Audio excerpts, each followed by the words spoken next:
yet do I marvel. I doubt not God is true, well-meaning, kind, and did God stoop to quibble could tell why the little buried mole continues blind, why flesh that mirrors God must someday die. Make plain the reason tortured Tantalus is baited by the fickle fruit. Declare, if merely brute caprice dooms Sisyphus to struggle up a never-ending stair. Inscrutable God's ways are and immune to catechism by a mind too strewn with petty cares to slightly understand what awful brain compels God's awful hand. Yet do I marvel at this curious thing, to make a poet black and bid him sing. Big up, County Cullen.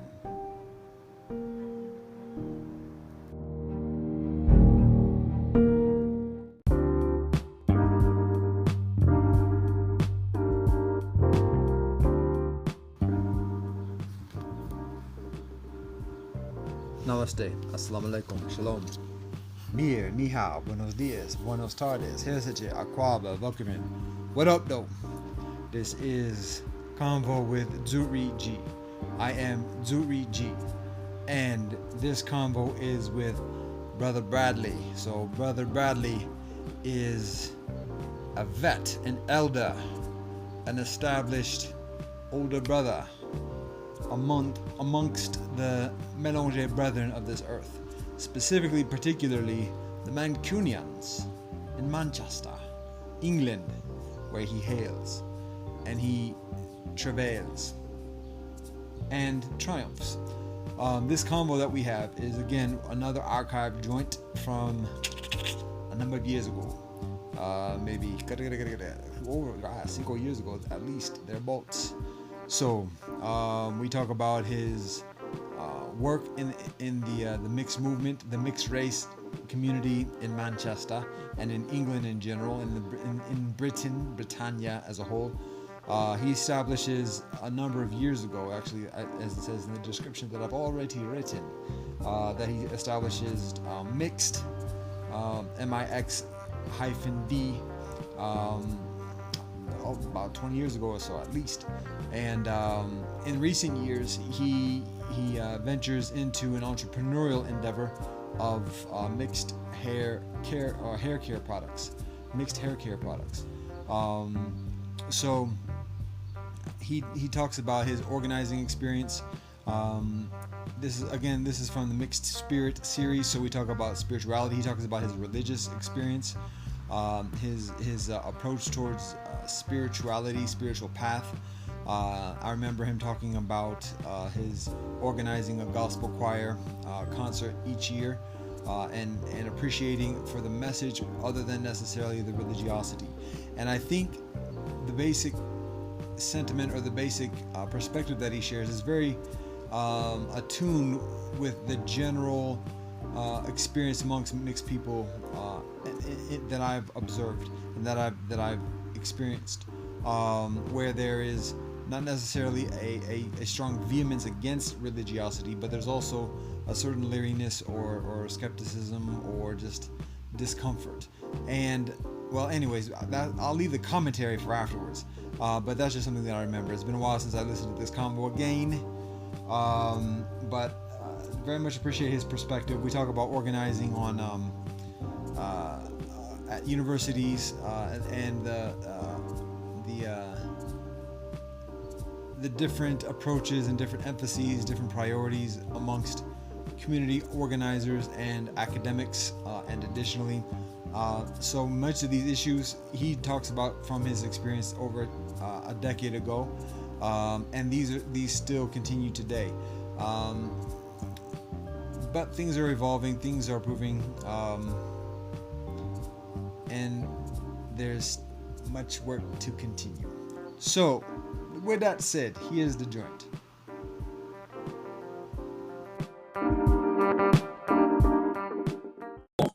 Hey, Bradley. Hey, brother, just give me 5 minutes. Let me park this car, man. All right, sounds well. I'm just returning home.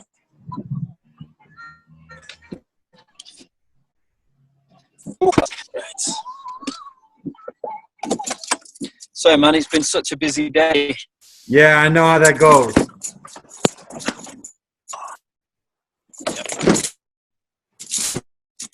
Okay. Okay, have you got me?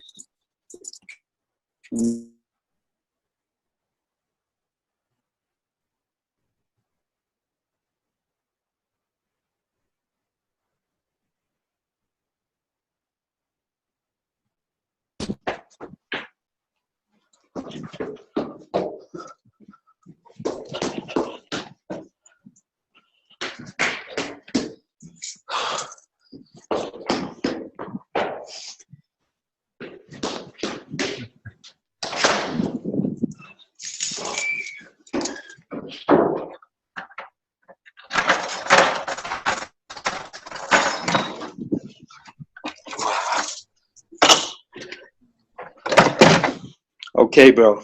All right. You ready? Ready. Excellent. So you're in Manchester, right? I am, yes. Manchester. Manchester. Got it. So, Where are you based? excuse me? Where are you based? I'm actually in Ohio. Do you know where that is? I'm in Cuyahoga, Ohio, which is basically Cleveland, Okay. by the Great Lakes. By the Great Lakes, indeed.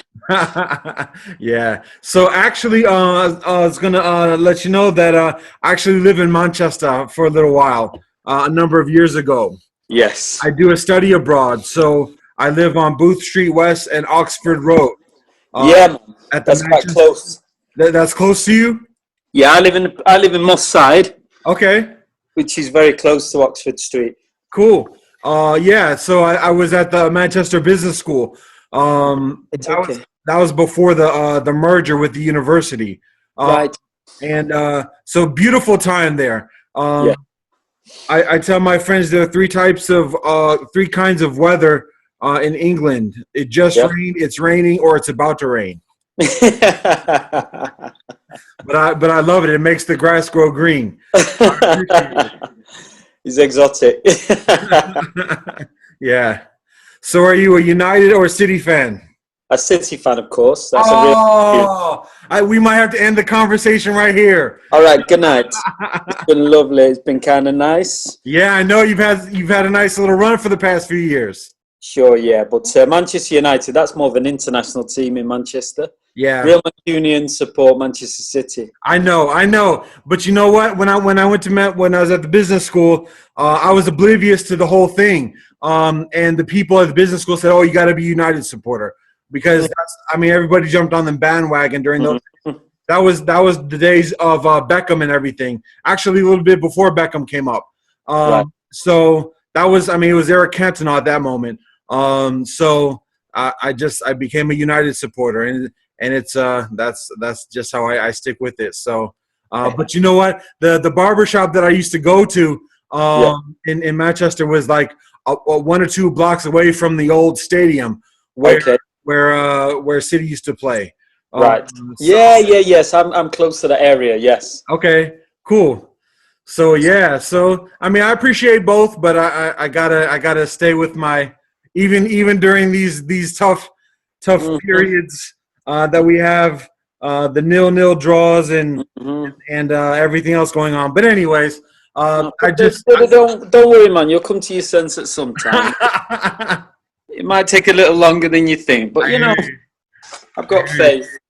Actually, you know what? I support a number of clubs around the earth, and the club that I support in Australia, it used to be called Melbourne Heart, but the owners of Manchester City bought the club and renamed it Melbourne City. So there's a little bit of a connection there at this point. Hello. But yeah, so how's everything going in Manchester? Yeah, everything's really good actually. Thanks, man. Yeah. Okay. The life, the business, the projects have been running for 10 years. Yeah. Really well. I self-fund that, so I work at the airport as well. Okay. And I'm developing a new project, an element to the project to develop the brand in the coming year. So yeah, it's all very creative and interesting. Okay. Mm. So I learned about mixed a number of years ago, and I know you've been doing it for a while. Yeah. But for those who know less about it and less about the whole mixed race scene in England, can you talk a little bit about that and describe that a little bit? Yeah, the reason I set mixed up was to just give a voice for those people who often don't get involved in academic discussions Okay. on mixed race identity. And I don't know what the discussions, well, how familiar people are with the discussion of mixed race identity outside of the UK, but it tends to predominantly happen around an academic setting. Okay. So I wanted, whilst I think that's valuable, I think the academic setting is more of a critique of the subject. With the mixed race conversation, I'm not really looking for problems. I'm just looking for experiences. Sure. So I wanted everyday people to have an opportunity where they could add value to those ongoing academic discussions and share their experiences. I thought that would be more useful. Yeah. So I did that both from a personal perspective, because I was interested myself, but also to just see if we can widen the conversation. And that went really well. So I've been doing that for the last, as I say, 10 years. Yeah. It's all been self-funded, so I've gone around the country and spoken to hundreds and hundreds of young people and older people on the subject of mixed race identity. And then I took that information and codified it into an educational package, which multi-agencies can use if they choose to be enlightened on the subject of mixed race identity, or if there are more young people who want to further that discussion and build on that. I kind of made that a little bit easier, I think. Okay, cool. Yeah, I definitely appreciate your emphasis on experience, because I know first of all, it can be very hard to find other people who share this experience. And so a lot of times people are go on in life with all these questions and challenges without somebody to talk about it with. And so when somebody does find somebody else, often, or finds a community, what I observe with a number of years of experience is that it kind of becomes a gripe session of complaining about this, that, and the other, which is needed. And I mean, people need to vent and get that out. But it's also beneficial to advance the conversation and to focus just on experience. I think that's beneficial because that's supportive, and a lot of those solutions are intrinsically shared just by sharing the experience, and being positive, and not avoiding the negative or whatever, but just emphasizing the positive in the solutions and just talking about experience and letting the solution speak for itself through that. Correct. And it's a way of I think it's a better way of rebalancing. As I say, an academic entry point into the discussion is looking for a problem, which I'm not really looking for any problems. I don't think there is a problem. And I think historically we've been sold the notion that mixing is an issue, but it isn't to me and never has been in that respect. So yeah, I think if you can allow people the space to enter at it from a different, or not even looking for an answer, just looking for an open space to have a conversation and to learn and to edit their own thoughts out loud, because it's more of an editing process, isn't it? You have to move from an emotional perspective to an informed perspective. Right. And you can do that by listening to others, by talking to others, and ensuring that those others are not trying to find an answer for you, because everyone has different experience on this, a different journey. Yeah. There are some similarities, and similarly, there are very, very different experiences around. So I wanted to create a platform where all of those voices could be heard and understood. Cool. And yeah, that's kind of worked. Cool. So to give you a little bit of a background about myself and this project. So I do interfaith work, which is basically building bridges between different religious and ethnic communities. And I also do mixed race, mixed ethnicity advocacy. And I noticed that there tends to be a little bit of a divide between those two fields. And specifically for the mixed community, there tends to be, like you said, it tends to be very academic. And in that academic focus, it tends to be very secular. And it tends to abstain from addressing the experience of spirituality or religion or something to that effect. And so the idea with this project of the Mixed Spirit Project is basically to broach that subject, to introduce that experience of spirituality and religion, and how that guides individuals' mixed experience, how that informs people's experience being mixed, and how people find solutions in that respect. So I'm just interviewing a number of friends, and it's kind of like a very informal. I have 5 basic questions, and it's kind of open ended, and just flowing with that. So does that sound all right? Yeah, that sounds good, man. Okay, cool. So if there's an absence of anything else, I can just jump into the first question. Sure, no, go to it, man. All right, cool. So the first question basically is, what is the ethnic and spiritual background of your father, and what is the ethnic and spiritual background of your mother? Okay, my mother is white English. Okay. Church of England. Okay. And my father is black Jamaican. And he would be,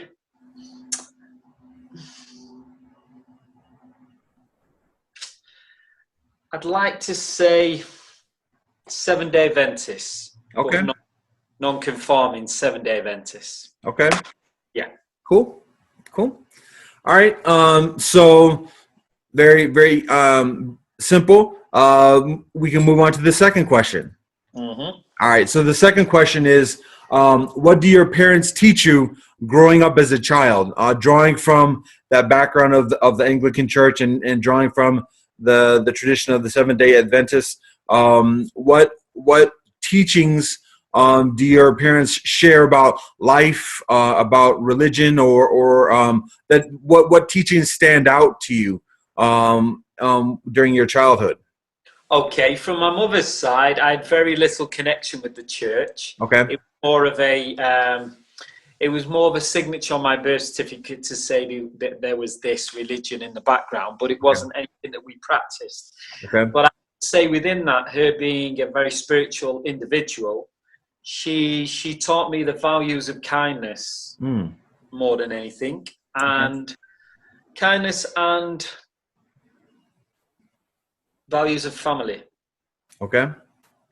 My dad, on the other hand, his family were much more into church. So I was raised with my mother. Okay. My mother and father split up when I was about 4. Okay. And my dad remarried, and I would visit my dad at weekends with his second family. And we would go to church occasionally, but not a lot. But I think we'd always pray before we sat down to eat. Okay. Which was interesting, because when I was at my mom's house, we didn't pray. Okay. Always, still as a big man, I still pray when I'm with my dad in his house. Okay. And I think what I picked up from his lifestyle, and he wasn't a great church goer. Okay. But what I picked up was some of those traditions around the values of being respectful and friendships and just being a good human being. Sure. How was that communicated? It was inferred rather than indoctrinated upon us. Yeah. But I definitely picked it up. I definitely understood that religion was there to guide me in some ways, to focus my attention on the better sides of humanity. Yeah. Rather than, it helped me to focus on that. Yeah. It wasn't something I was exposed to all of the time, but it was enough for me to connect with and carry that through into adulthood. Yeah. Yeah. I appreciate that. And when you talk about the teachings or the lessons that are inferred, it makes me think of how much we learn as children, particularly as children, but even as adults as well. But when we're children, we learn a lot from our parents by observing our parents. And so there's the spoken word and the spoken principles and teachings, but there's also the example that our parents set. And just seeing how our parents interact with others.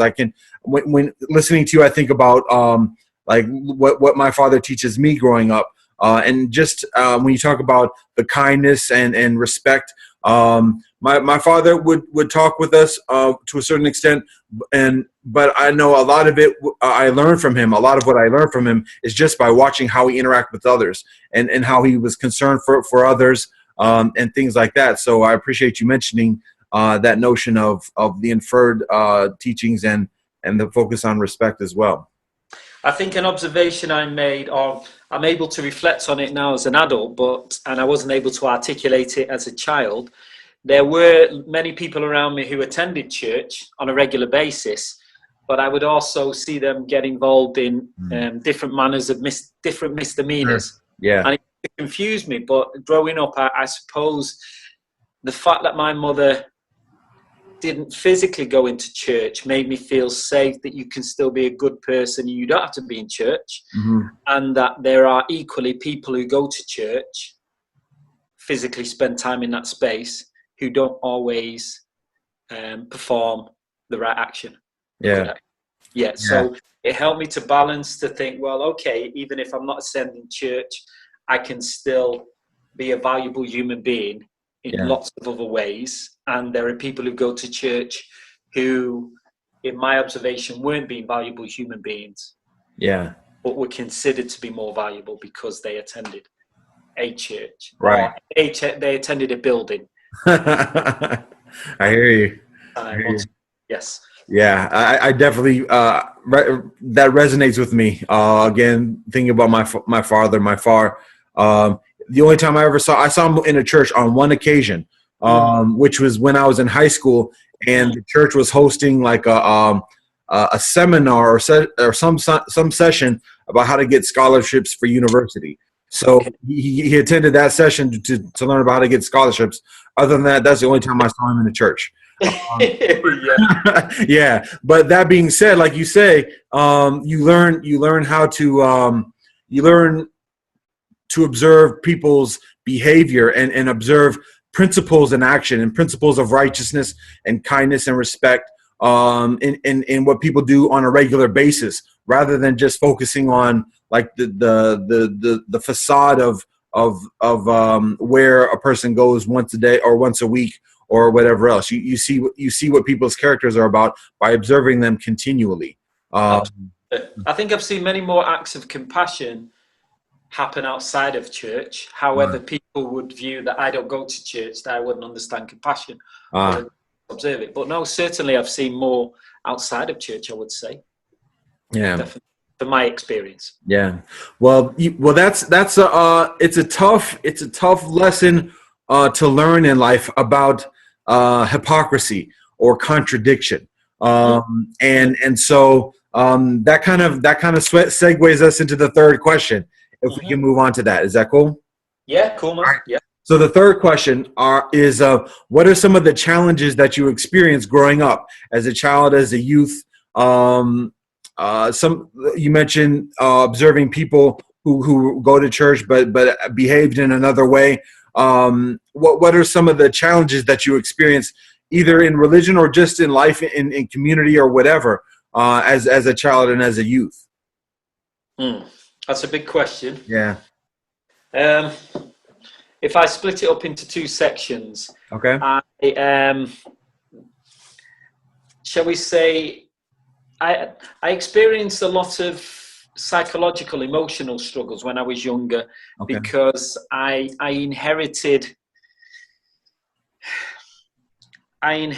other people's opinions about my mother and father's relationship and about race and identity.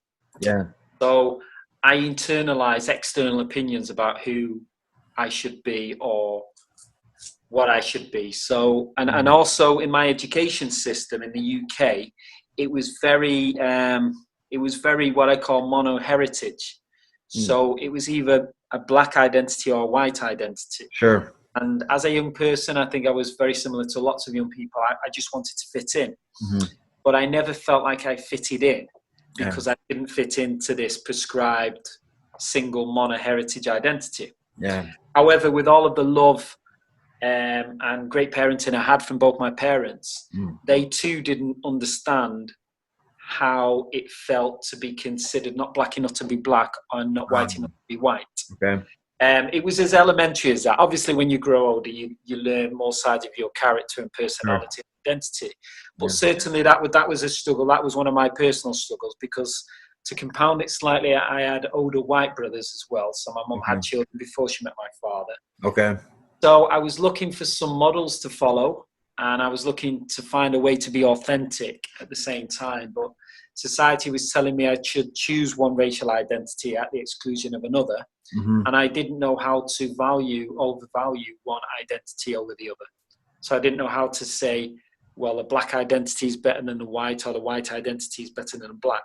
And there wasn't anybody there to guide me.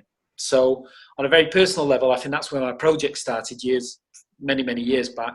Yeah. But it took me time to find a way to bring both sides of my identity into a full identity, and both sides of my parent heritage. Yeah. So I could be all of my mother and all of my father in the same person. Yeah. But I was very much felt like I was being steered to choose one over the other. So that was a big conflict for a time, which eventually became resolved.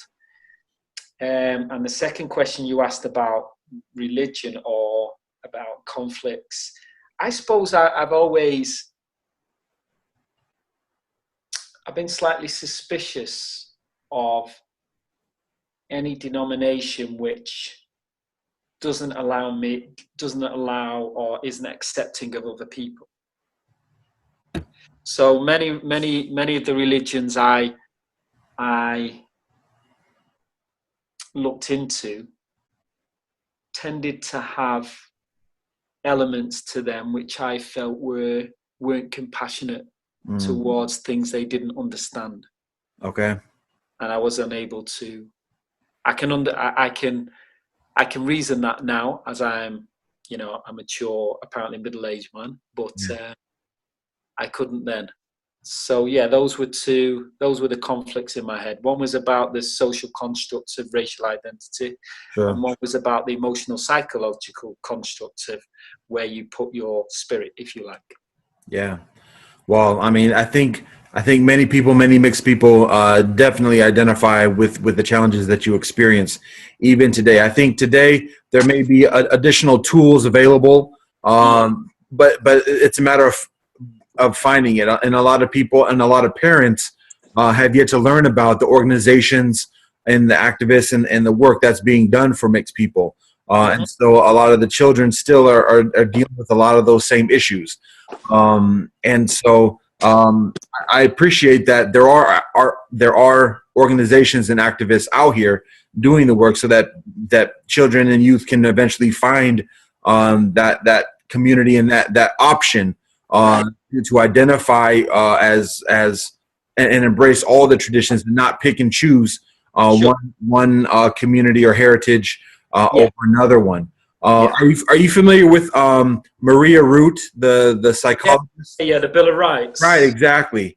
Yes. So I think it's a powerful tool just to get that affirmation, because there's a lot of scrutiny about allegiance and decisions and things like that from outside communities when you talk about the mono heritage communities. And so when you're talking about the difficulty that you had dealing with the mono heritage community paradigm, I remember myself growing up. I went to a small private school for my first 11 years of school, and it was comparatively Eurocentric.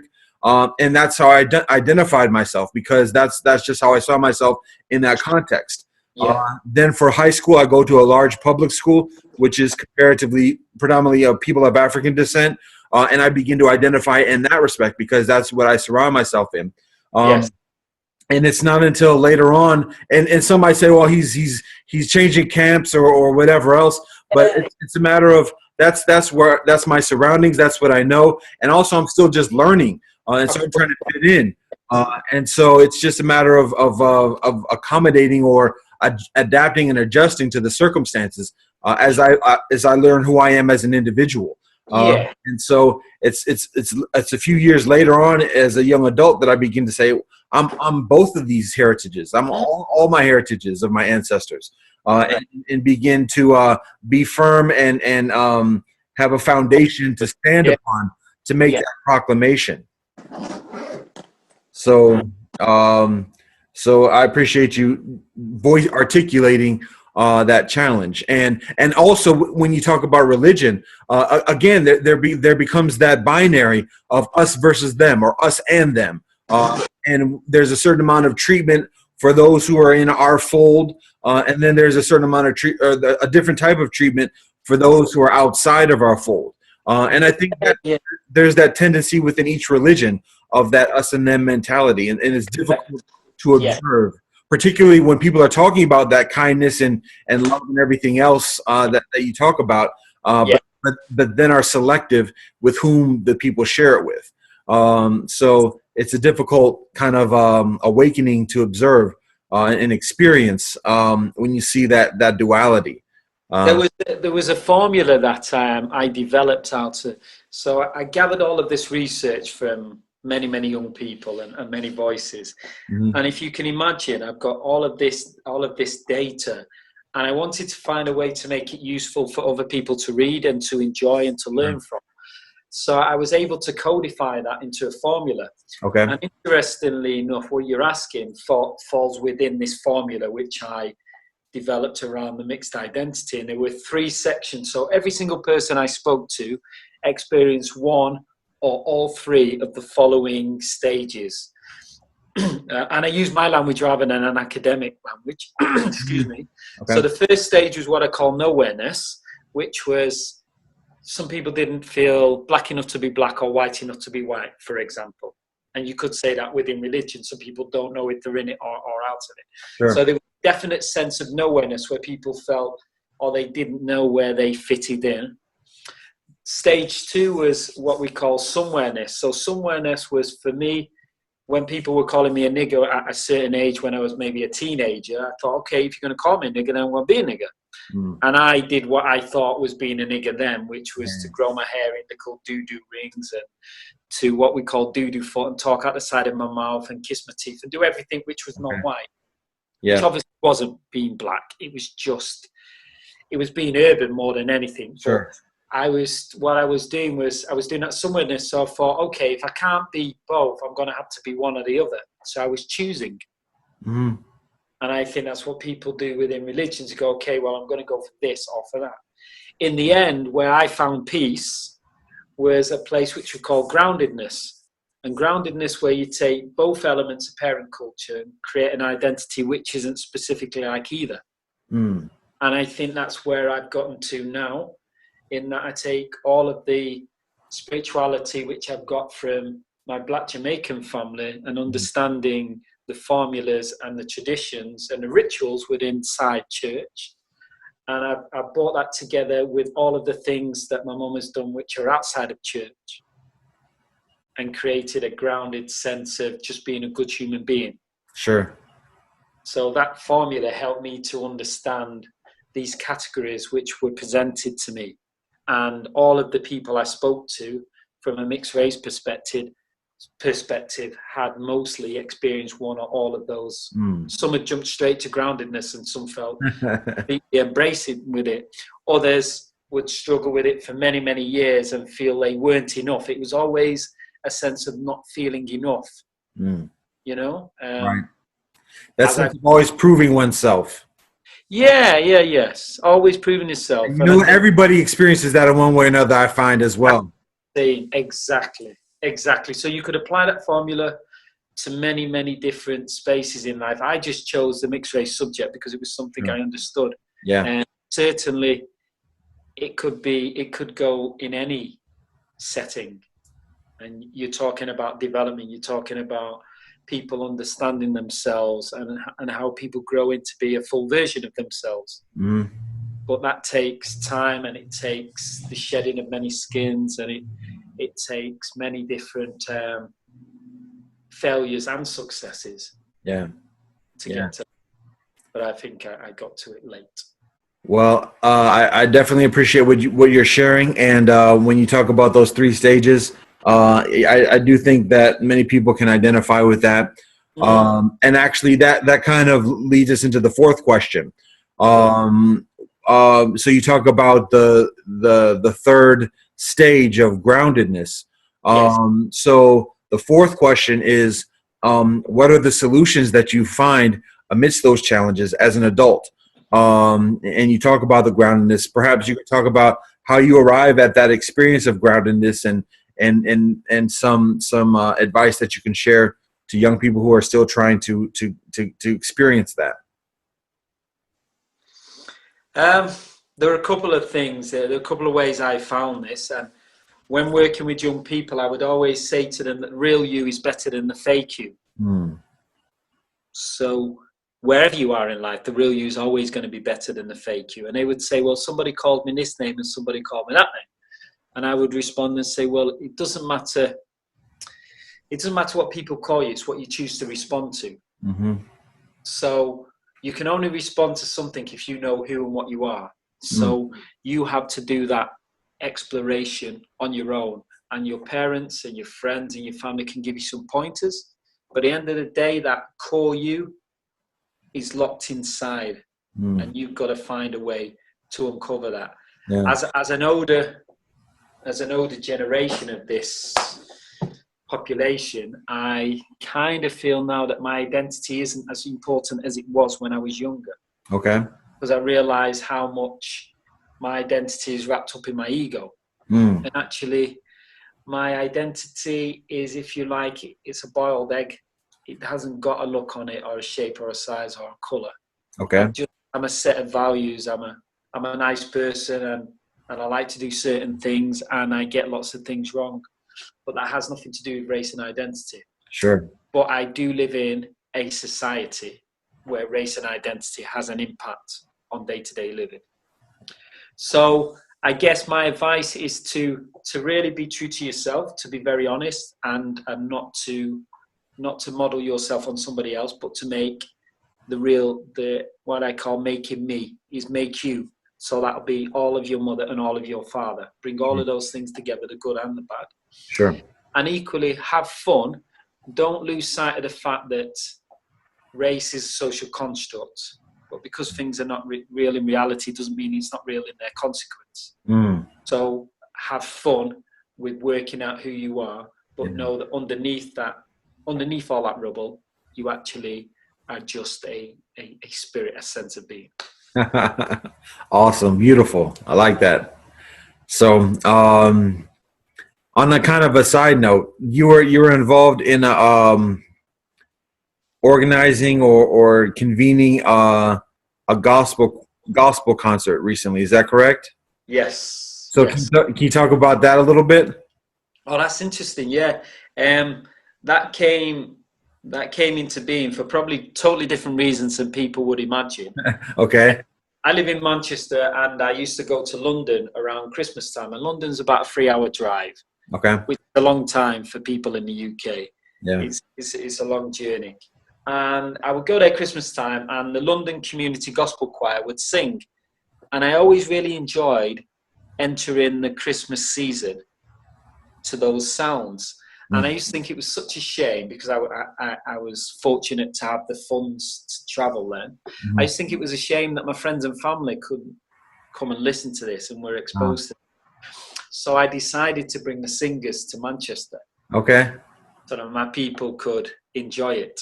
Sure. So I got some singers together, hired a venue, and thought, okay, well, why don't we do this in Manchester once a year?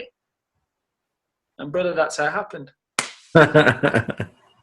Just like that. So really, I wanted to share the experience of hearing those beautiful vocals and a tight band and the positive messages behind it. But lots of my church friends thought I was doing it because it was more of a church-driven Sure. experience, and it wasn't. I'm more secular than I am church. Yeah. But I also felt that it shouldn't just exist within church, that there are ways that we could all share this. Okay. Messages from it, and that's where it came from. So, Cool. and it's taken off really well, actually. Cool. Yeah. So I have to ask you. This is me personally asking. Yeah. So when I hear gospel choir or gospel concert, UK, I'm thinking to myself, okay, I know what gospel music is like in the United States, Sure. and I know that it's rooted within the experience of slavery, Yeah. and it has that soulfulness, it has that Mm. striving, that yearning, and a lot of it utilizes Judeo-Christian references, Mm-mm. but it's also very kind of non-denominational, or just like what it says, spiritual rather than religious. Yeah. And it's a matter of the triumph of the soul.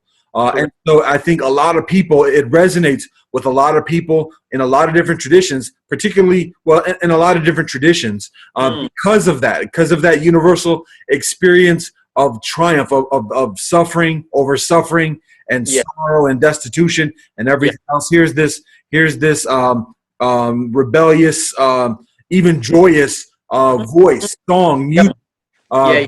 that's triumphant, Mm. and that's contagious. Yeah. So that's my experience of gospel music. I love gospel music. So is Yeah. that the same gospel music in the UK? Is it drawing from that same experience, or All, what's all of the gospel singers I include in the show are currently on the circuit, so they're doing their work. okay? But often they are not shared with the secular sector. Okay. So people do not bring them into non-church going Mm, setting. And yes, you're right. The messages they bring forth are really valuable for everyone to hear. sure. And from what I've observed, the secular crowd, the non-church crowd, respect the grounding that these singers have had in terms of being able to create these sounds and connect with that part of themselves which makes that sound. Mm-hmm. And because of that, they can then take some of those positives from that without feeling they have to become completely church. Sure. Yeah. So it really is, it's a sharing, but also similarly, it's nice for the churchgoers who are religious churchgoers to find a way to communicate what's important to them Right. in a non-doctrine way, and to almost dilute it so that other people can take some on. Sure. You know, in philosophy, they call it the Socratic route, you know, where Okay. you take small examples of good things which happen instead of over-empowering people or making them feel guilty about not doing the right thing. Mm-hmm. Give them small good examples. And I wanted to give people exposure to those who really enjoy gospel singing and those who enjoy hearing it, but you don't have to be doing this all the time. Cool. Nice. So that leads us to our fifth question and our concluding question.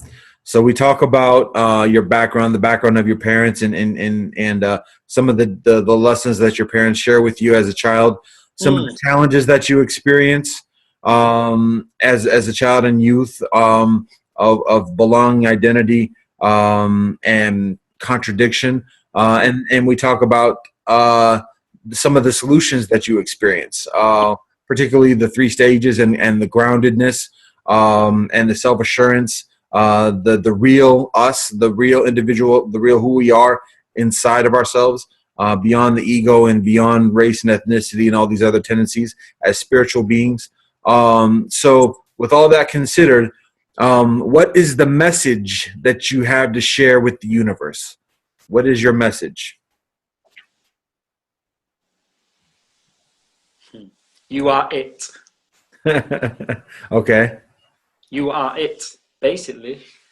I think every individual I come into contact with, they are it. Hmm. They are consciousness within these thought structures, within this structure of society. So yeah, it's always back to that. The real you will always be better than the fake you. So Yeah. take time in to discover who you are and to follow your own light, however you find that. And I think the process of building a social identity when you're mixed race means that oftentimes you have to question yourself in a way that some mono-heritage individuals don't have to question themselves and their place in the universe, in society, in being. And within that, it means you can often stumble across answers in yourself which allow you to live a freer existence and to connect with more different people and to allow barriers to break down if you take those lessons correctly. So it's to keep exploring. Cool. Thank you very much, Bradley. Thank you, my brother. I hope that was helpful. Definitely.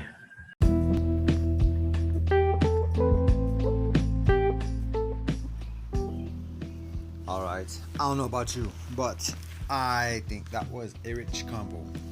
I think that Brother Bradley shares some valuable gems, some brief quips like you are it and the real you is better than the fake you. I think those are important messages, valuable messages, resonant messages. But also, as I'm listening to this again for the first occasion in a while, years probably, I'm thinking of a few things actually. I'm thinking about towards the beginning of the convo, him talking about specifically his far, because actually after that convo that we have a number of years ago, his far passes away, and so I remember him and I having a conversation after this one about that, and me I think I was reaching out and providing condolences. But so to hear him talk about the religiosity of his far whilst his far is still alive is that kind of hits home a little bit, and there's appreciation, the insight, the notion of learning about virtue and how virtue exists in many different ways, and to abstain from making categorical discountings or surface level judgments, and instead to have the inclination for investigation, and truly learning the nature of people and why people do what people do, and to be compassionate, empathetic accordingly. So anyways, that's some of what I think about. There's something else about his family that I appreciate. Well, I mean, just the insight. I mean, he speaks from an experience, and so there's a lot of substance within the words that he shares, because the words that he shares come from an extensive process of experience, reflection, processing, and then sharing. The three stages of nothingness, somewhereness, and groundedness. Actually, to be honest, whilst I was listening to this, it sparked some ideas. So with the groundedness, having a foundation of who one is, knowing who one is, being secure and rooted and secure within that, and sharing with others accordingly.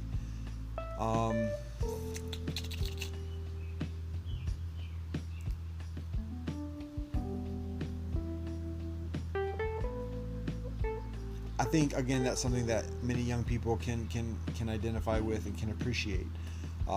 And as I'm listening to this joint, I'm thinking about where things are today. Like actually, this past week, we make strides. We progress within strides of the community building. And actually, well, before I get into that, I'll also say, like, whilst I'm listening to the convo with Brother Bradley, all the football jibba aside, it is just like, yo, there needs to be another convo. There needs to be like a follow up and delve deeper or delve further specifically and at greater length in a number of those topics, number of those insights. And so one thought is, as I continue with this podcast, instead of having a script, and I've already adjusted the process. There's there's a convo that's recorded earlier this week, so we continue with it amidst all the archive joints. But anyways, in the beginning of this podcast, there was a basically kind of like a script, or I did a top 5 type of thing, and that's cool. But actually at this point, I might do like a "What's up with you" series, and just that's the question: What's up with you? And then have a conversation, being relaxed, and in that I can worry less about sticking to a script, and then just delve into the convo and just be relaxed about it. So, because I'm still somewhat self-conscious about the rigidity. I think it's less noticeable or distracting in this convo. But I think also, anyways, that's what the thought. What's up with you? And just having a convo along those lines. And that's. I'm also noticing it helps to do some research first, to have like things to follow up, be specific, because I found that to be increasingly effective in the convo in this joint when I talk about the gospel choir and additionally the gospel concert. So specificity, but also storytelling and sharing songs. And Brother Bradley talks about this in this joint. I think that's helpful in the rootedness and the groundedness. And so listening to him, what his experience in building community and organization in the past decades, and we talk about the connection between academia and industry, as I mentioned before. But I think about where things are today, and still working to build community, still working to like establish a premise for connection and relationship in a continual, regular kind of, and even informal or organic or just relaxed kind of thing, rather than just like an obligatory kind of context. So still working on that, but I'm actually, it would be interesting to hear what his like how he finds his community, other beyond just the organization and working with youth. But when he talks about wanting to have a gospel concert for his brethren in Manchester, like how does he find those brethren? How does he build that community to be able to organize that? So that's one thing. But that being said, I also think, like I said earlier this week, I have a conversation with the alumni office of one of my alma mater about establishing a pluralism interest group on the social networking platform of the university. And so this is something that's been, like, I've been advocating and working for years and years, talking to universities about establishing an alumni group that's based upon either being mixed race or mixed heritage, mélanger, however we want to describe that.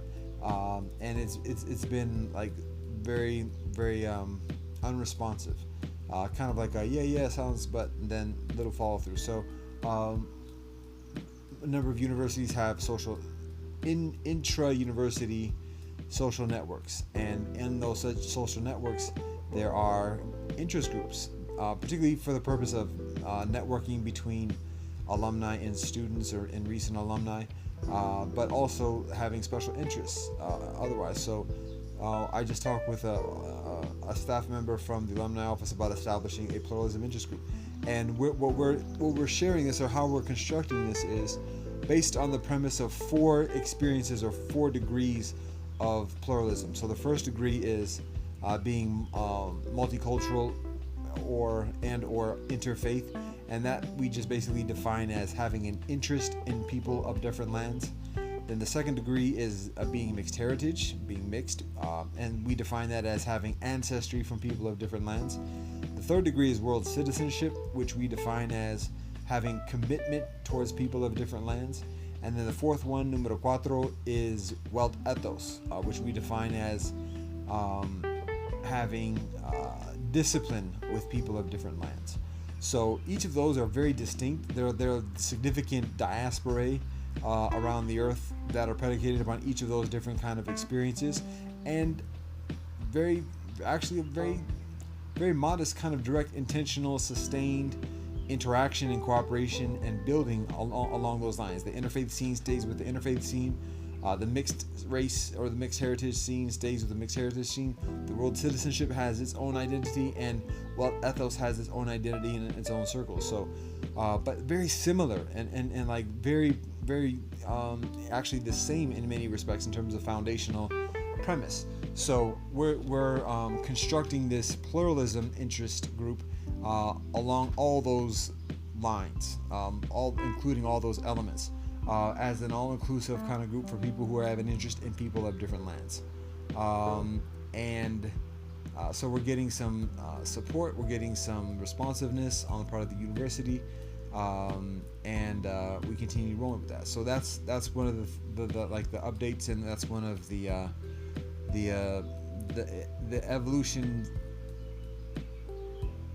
evolutions of this experience of community as being mixed. One thing I still think is appropriate, important, and would be beautiful is just to chop it up with brethren around the earth, and have like a call. And that's one thing I work on this podcast, but my comm situation is challenging at the moment. But just have it. What's up with you? What's up on that side? What's going on? That's it. And build from there. And then even perhaps make it regular. Make it like once a year or something like that. But just building sense of community where we are locally and respectively, and then also connecting with our communities, connecting with our villages internationally, so that there's increasing support. So that's what's happening on this side.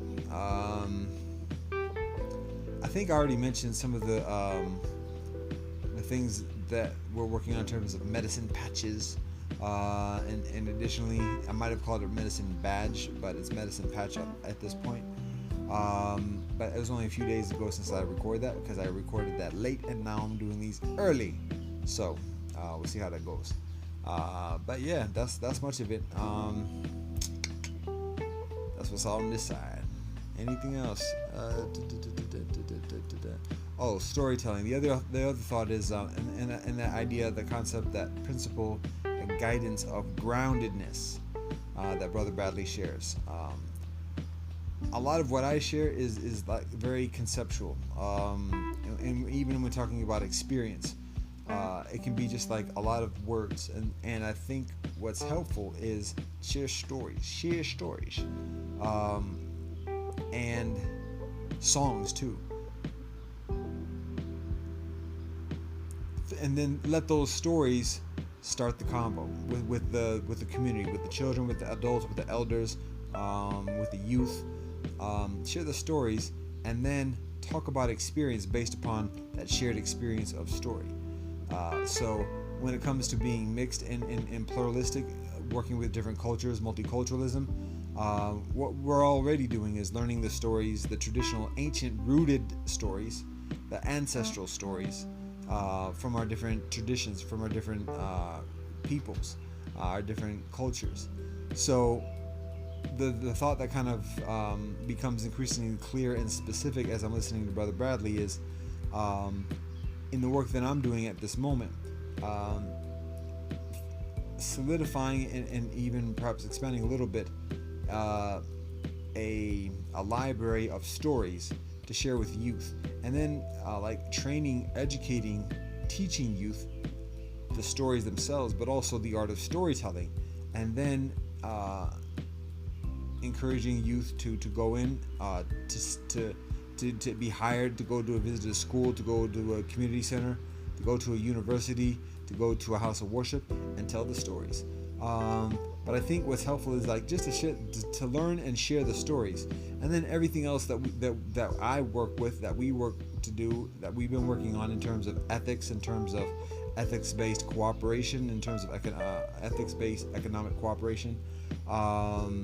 And additionally, I mean, even when it comes to political situations and all the different movement scenes, and additionally, let that be secondary and tertiary to the stories and songs, as Confucius shares with us. To just share the stories and the songs, and then when people are receptive and increasingly trusting and comfortable, then amidst amenability, sharing convo about ethics, sharing convo about economic cooperation, sharing convo about political organizing, or I should say community organizing, because political sounds very political. But yeah, so all those additional elements after the stories, after the songs.